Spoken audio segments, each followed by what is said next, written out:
Hello, everybody. My name is Christian. I'm the host of the Disruptive Chef Entrepreneur Show. And you guys gonna love today's guest. How many times have you in your career thought, I wish somebody would start a culinary school? Not only start a culinary, do a culinary tour to do with it. Actually, hold that thought. You will meet a person right after this.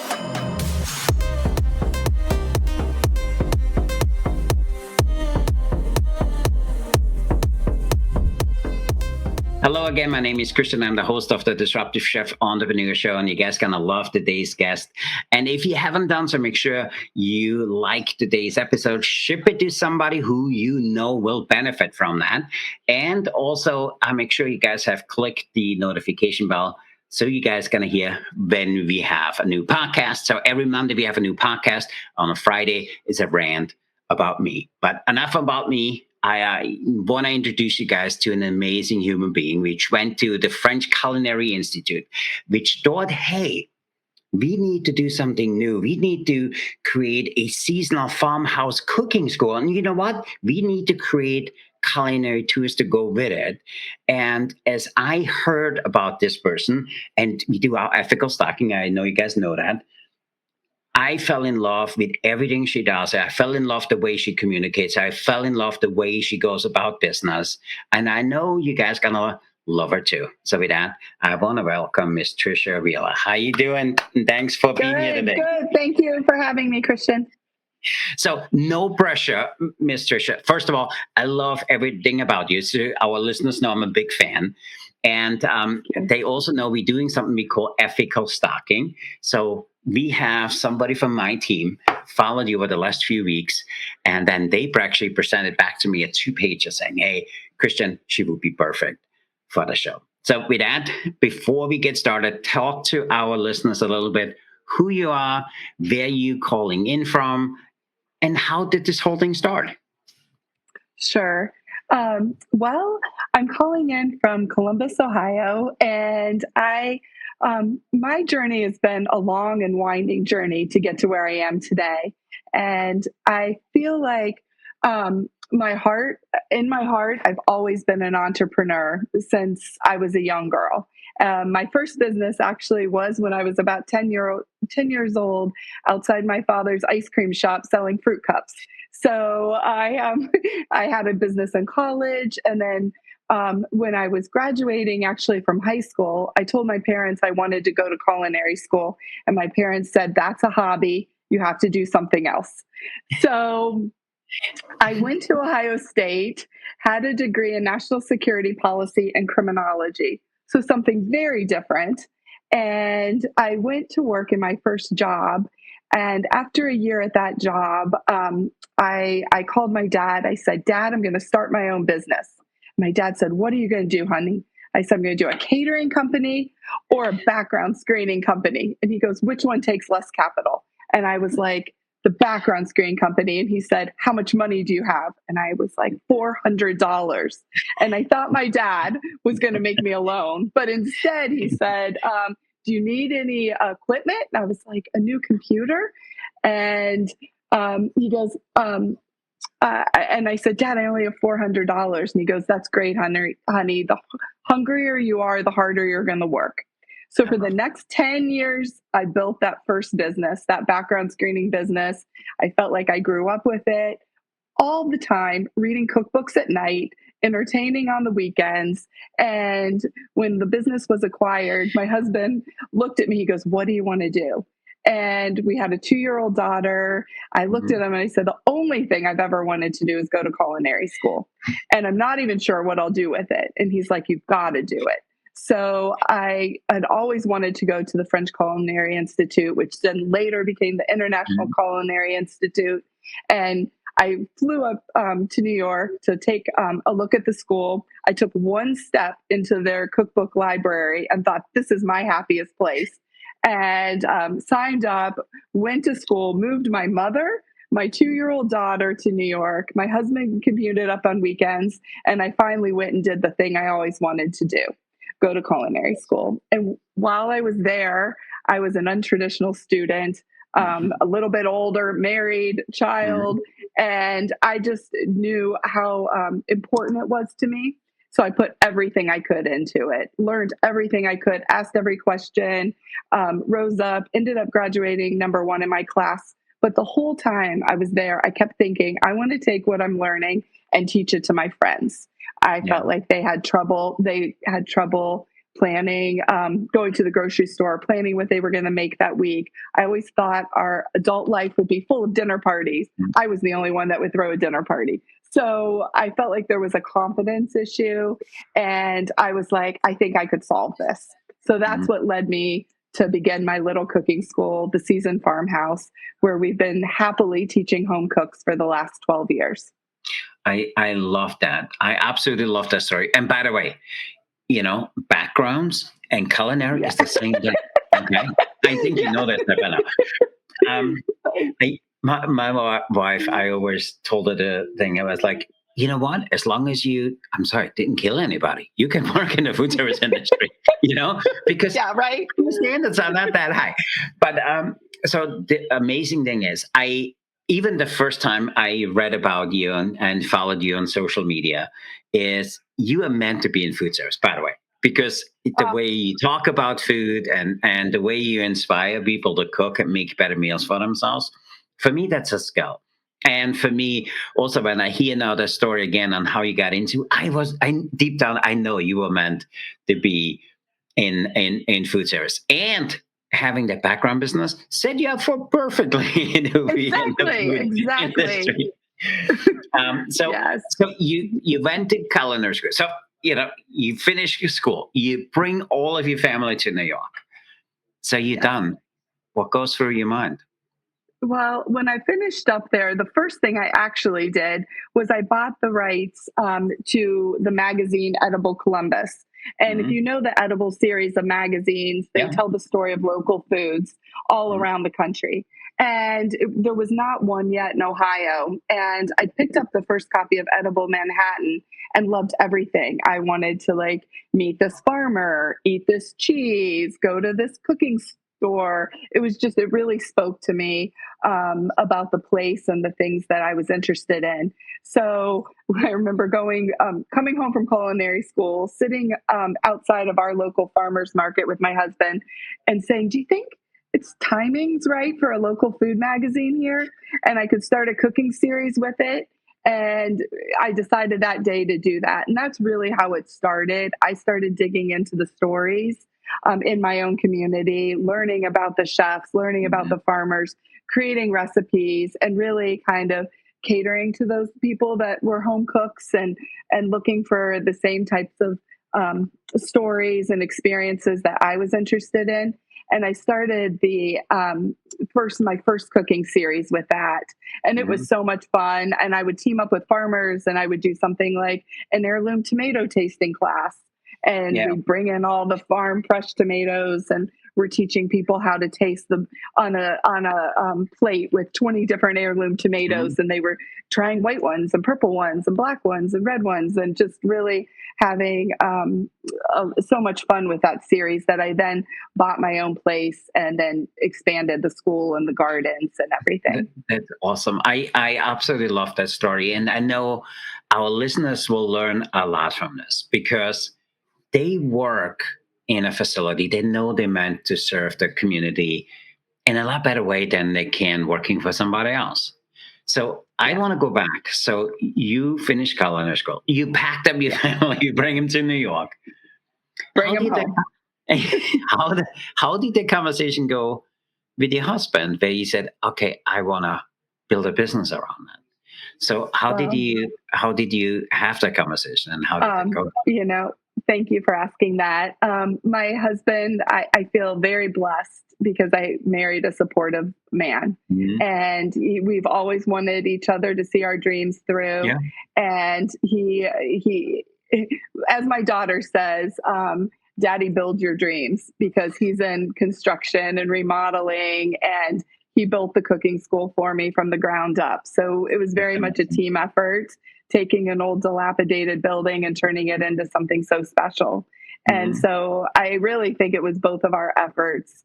And we've since taken our back of our property and turned it into formal gardens where we entertain hundreds of people back there. He was the one that said, we have to put a kitchen in the garage for you to be able to entertain in the backyard. And I thought, a kitchen in my garage? This is crazy. And he built it. And do you know how much I use the kitchen in the garage?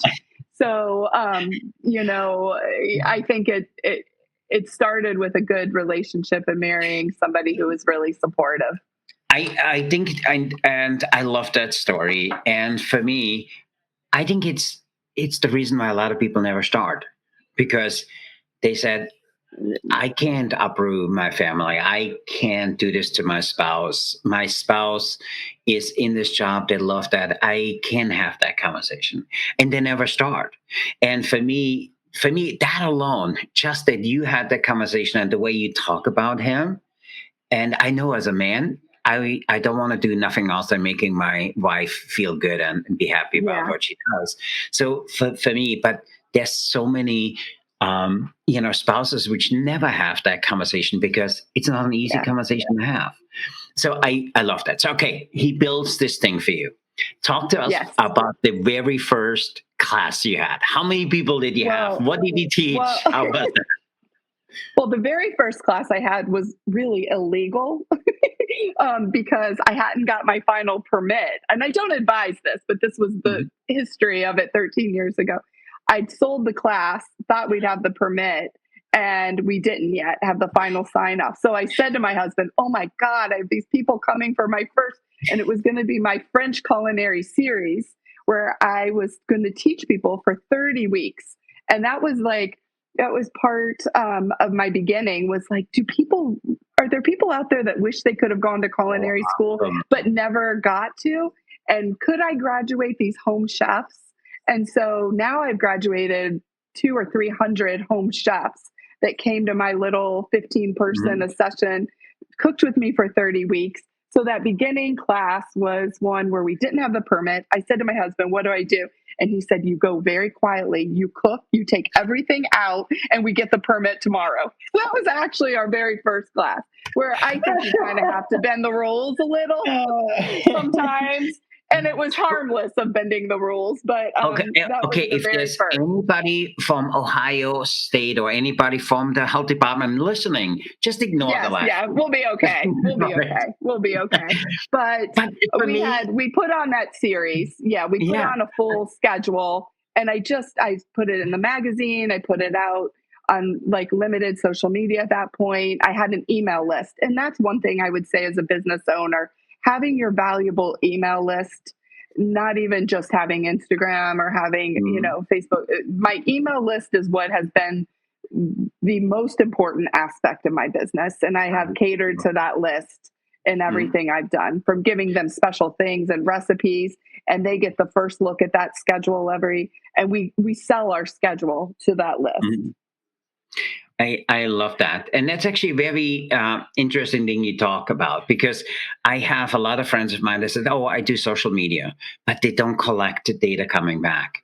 And for me, I always use the example of TikTok, so I think we have like 15 or 16,000 followers on TikTok, but in a few days it can go away. So that means you have nothing. And so yes. And so we working really hard, and I have a full-time communications person. That's all she does. And we take the information we have coming back.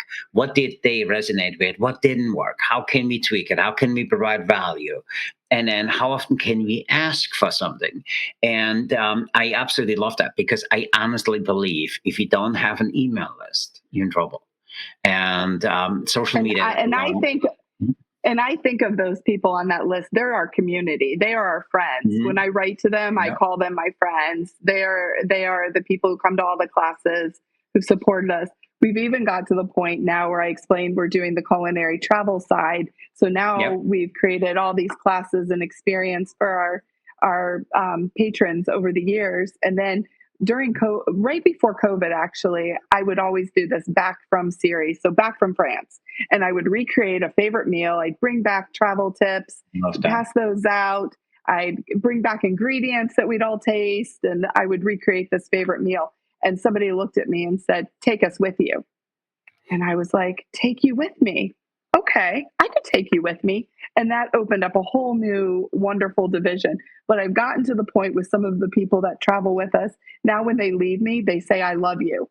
And I can't tell you how like satisfying that is to me that I've gotten to that level with these clients Yeah. that have become friends and everything else. And there is definitely a love of cooking, a love of the importance of travel and food and the pleasure it brings to our lives.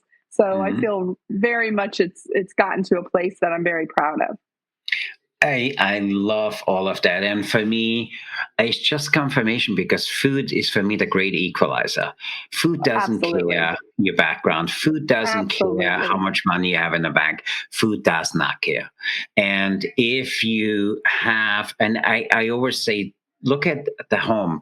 And if we live in a 1775 home, okay?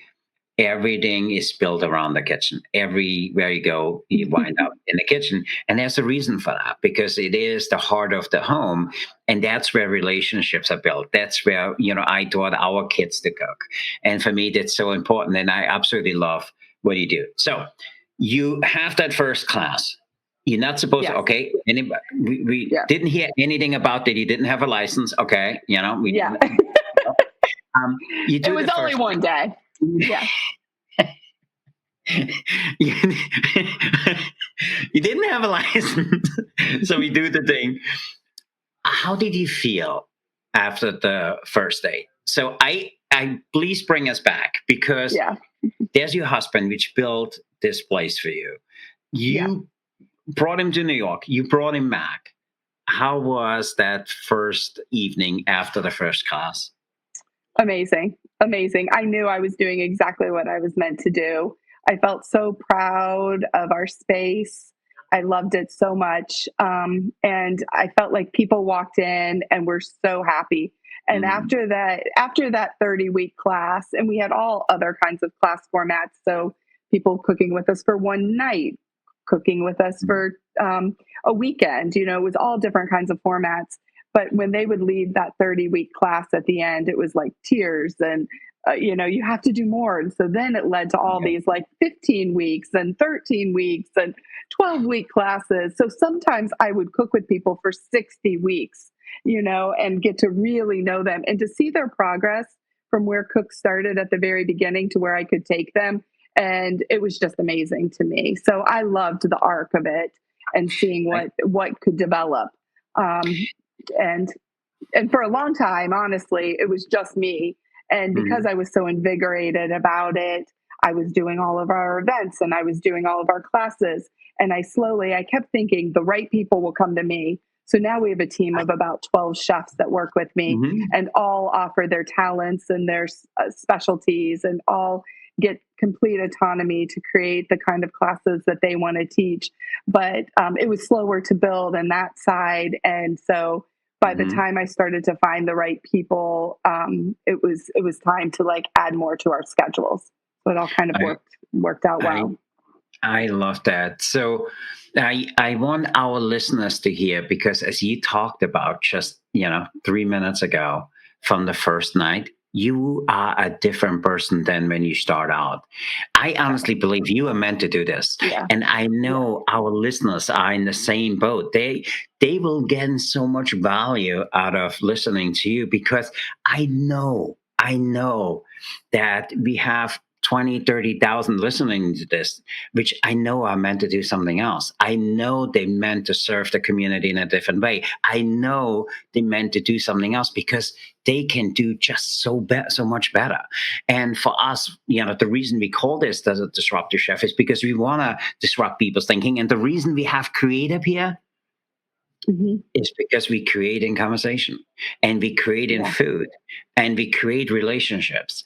And for me, it became our slogan that we have up here. That's exactly what I love about you and what you do, because that's how it starts. And I want our listeners to go back 3 minutes and hear you talking about how you felt the first night, because I want them to feel like that. I want yeah. them to have that same joy because I know that there's a large group from our listeners which are meant to do something totally different. And for me, I love that you took the chance to do this. I love the way you kind of grew this. And I want to hear more about where you said, okay, we're doing all of this. This is great. So I'm happy with that. Where did the touring piece come in? And you talked a little bit about it, but I want to hear what went through your mind where you said, okay, I need to do something else. I want to bring people with me. I want to tour with people. So talk to me a little bit. How did that evolve? Well, I think over time, Christian, what I realized about myself was what I really loved was creating the whole experience for people. Mhm. So it was within the class when they walked in, I always had one little gauge of what I wanted to happen. I wanted them to go like that when they walked in our Mhm. doors. And that was because our tables would be set so beautifully and we'd grow all the flowers outside that we would bring in. And it was so important to me that I could kind of transport them and show them what they could do in their own dining rooms. And we're in an old house structure. So Mhm. my husband blew out the whole thing. So it has the feeling of a home, just with one big open first floor. And so Mhm. I wanted that feeling for people that they walk in and feel just like excited. And Mhm. then as they as they were in my classes, I realized I'm creating the whole experience. And what I do well is create these experiences. Mhm. And they don't just have to happen in my little cooking school, but they can happen in France and they can happen in Italy. And it's me going and seeking out the authentic way to experience a country. And Mhm. so you and I both know that as a chef that we want to start with the food. And so I was seeking the best chefs, the best home cooks in the town. I was seeking the cookbook writers, the ways I could go in through the culinary route into a country or a place that I wanted to bring people. And then I build those experiences around it. And I was always looking that people could come to me and travel with me, not think about a thing, and that they would walk into everything I'd planned and go, like, so excited. And so I think hospitality has always like gone through my veins. And Mhm. it's always this idea of giving a little more, surprising, delighting, and just creating for people this experience. And so that's what I've tried to do with the culinary trips That's is take awesome. them and make people just get to know a place authentically through its food, its people, its culture, but all through that lens of the history of the food. I love that story, and I love not just say, hey, this is the stuff I'm really good at. This is what really resonates with me, and for me, that's really really important because in the age of AI and everything else, people looking to the outside of stuff, it really needs to come from you. And all the things we built is, I always tell the story of this podcast. Um, if our listeners or don't know, but we have 17 different businesses. And we went through all of that. And I went to a really good friend of mine who had a podcast for 8 years at the time. And I said to him, hey, how can we bring them all together? Help me understand how you would do it. And the first thing he says, you need to have a show. And I was like, no, no, no. What else you got? Okay, because I don't like the way I look and I don't like the way I sound. Yeah, what else you got? He says, no, I'm telling you, you need to be the show and not the commercial. And that was so stuck with me. And so we did the first show, and we actually had fun. And then he said, Mhm. "Keep me posted. Call me at the 50th show. Call me at the 100th show." And we called it the 50th. He says, "Oh, it's just going good." The 100th show. You think it's going good? And at that 100, we said we need to pivot a little bit. And we didn't look from the outside, just to confirm what you just said. We didn't. We went internally and said, "How can we serve our community like nobody else can?"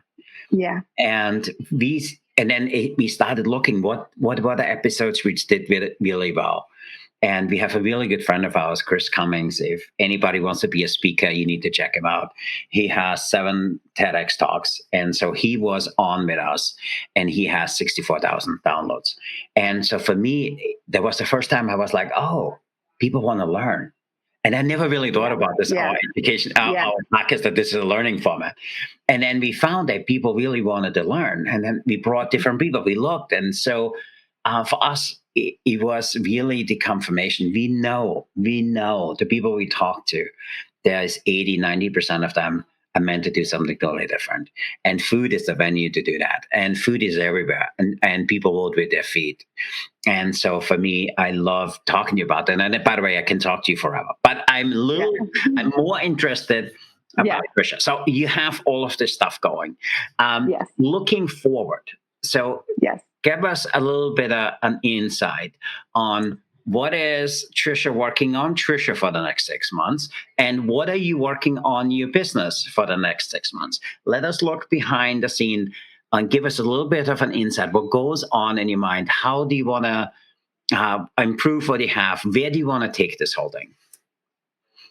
I'm really focused on the travel opportunities of small group travel because I've seen the joy. They say that when you go and travel with 1 or 2 people, 3 people, that, yeah, it's really great. But when you add like 10 people to a group, we think our great number is around 15, 16, that the happiness quotient goes way up. And I think that it's intimidating when you're spending a lot of money, a lot of time, and you're not familiar.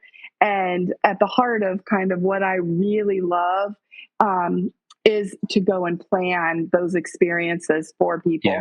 And so taking that, and like an example, I take people to Morocco, but I was like, when I got to Morocco, I was like, I want my own Moroccan dinner party. So I rent out a top floor. I hire like a band. I hire chefs. I do my own. I rent out the whole space on a rooftop and throw my own Moroccan dinner party for my guests. And they have no idea what they're coming to. They are walking through a retail store. I've got rose petals lining the walkway, and they're like, where are you taking us? And we go up, and then I was like, we're at our dinner party. Like those are the kinds of things that like they would never have that experience in a country if somebody, wasn't doing the planning for them. And so I want to take the travel experience through food and make it something just so extraordinary, and give people a real chance to connect and create new friendships, new connections through this small group travel. The laughs, the way this ends up at the end from the beginning, it's like a cooking class. It's like seeing it all evolve and seeing it all play out is just something that I absolutely love. So I want to expand. We have a lot of demand, so we're expanding on that, and then we're thinking about some trips that are also exploring our own country from a regional culinary scene and stuff, and keeping some things U.S. based. So we're working on that. I brought people to New York, and we've studied the great chefs of New York, and I've created a trip around that. And we're just like kind of working through. So if any of your listeners have something great and want me to bring an audience to a region or want to talk, I would be really open to that. But I'm trying to create, again, these culinary experiences for guests.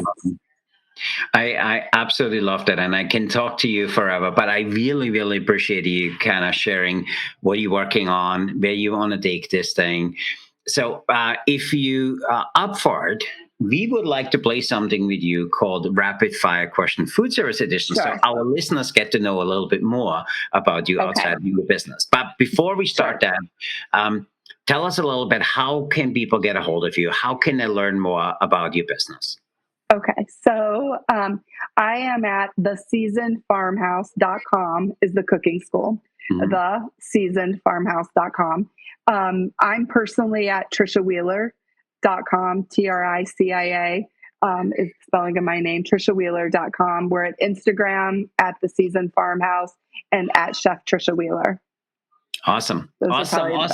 So are you up for playing Rapid Fire Question Food Service Edition? Yes, I am. So I have my staff make brand new questions every week. So these are brand new. She actually has 2 different versions. My staff is very mean. She has some. Oh, no. No, she's awesome. And okay, so the way it works is there's 25 questions. I will ask you for a number. I read out the question, and then I let you answer it. And the answer is always the same: yes or no, and why. You up for it? Okay. Okay, Okay, sure.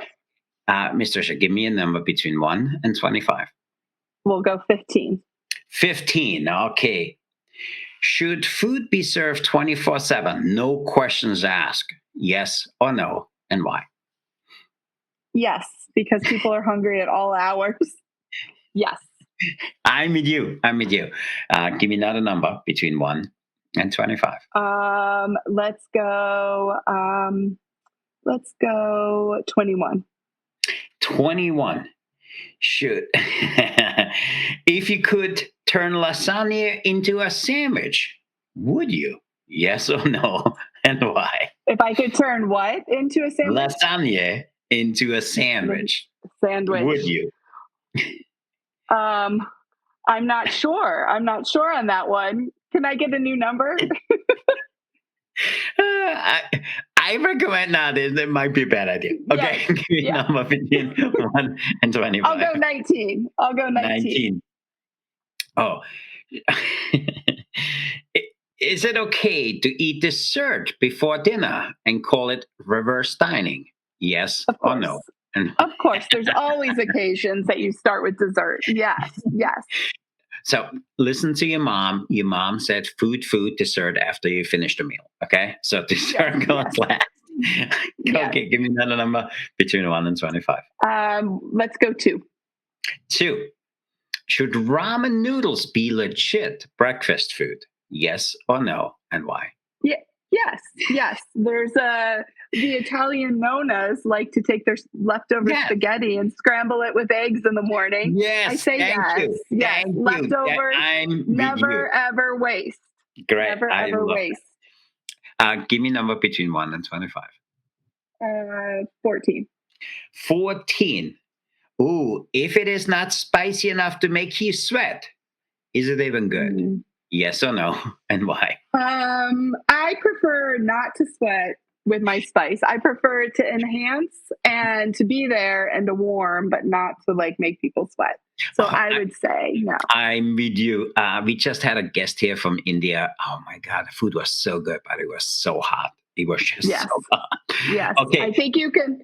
Yeah. I think that's polarizing for Yeah, people. for me, I think you don't really taste it if it's too spicy. It was so delicious, Exactly. but I couldn't eat If you too. work so hard on a dish and then to I'm with you. overspice it. Yeah. Okay, last number between 1 and 25. Let's go 1. 1. Ooh, can bacon make literally everything taste better, including ice cream? Yes or no, and why? Yes, yes, definitely. I think you can do so much with bacon.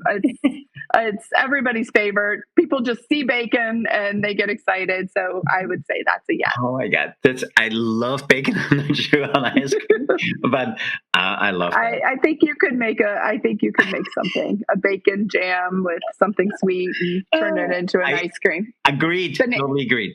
Mr. Tricia, I really appreciate you playing rapid fire question food Yes, service. yes. Awesome. Yes, So thank you. with that, I want to have just one last question. Sure. If somebody is in business of doing people's background checks and they want to do something else with their career, what is your word of wisdom for them? If somebody wants to do something different, I think, a wise person told me once that, sorry about that. A wise person told me just to write down your dreams. And that worked for me so much. I wrote down exactly what I wanted and picked that piece of paper up 10 years later and realized I'd accomplished it all. I think it starts with us committing it on paper, telling people about our dreams, telling people what we want to do. It's like the momentum, starting the momentum, putting it into the universe. I'm a big believer in karma. I'm a big believer in drawing the right people into you. And I'm a big believer in thinking positive thoughts and thinking about the things and putting a lot of intention to what you want to happen. And so I think it starts with that. I think it starts with a healthy thought process, writing it down, asking for help, developing mentors, and stuff. But I think you can do things in stages and steps, but never give up on your dreams. Never give up on what you really want. Never give up on thinking there's something better for you or for your family. That was part of my motivation. I told you how I sold that first business. it was part of my motivation that my daughter saw me in business, Mhm. to do it again, so that she saw me as a strong business owner. And I think those dreams, like they're what we have. They're what we have, and we have to find a way to believe in them. I love that. That's really good advice. With that, I want to say thanks for being here today. Thanks Yes. for sharing the gift of your time. Yes, of And course.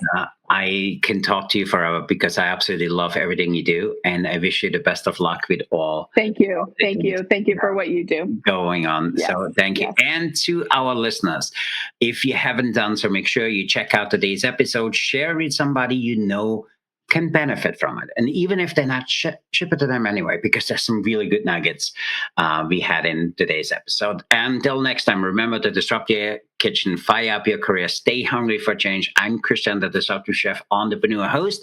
I'm here with Chef Tricia, and we are out of here. So be the change, Yes. be the challenge, and be the chef who sets the world on fire. So with that, I want to say thanks for being here today. And Yes. to our audience, go out there and stay disruptive, everybody. Thanks for being here today.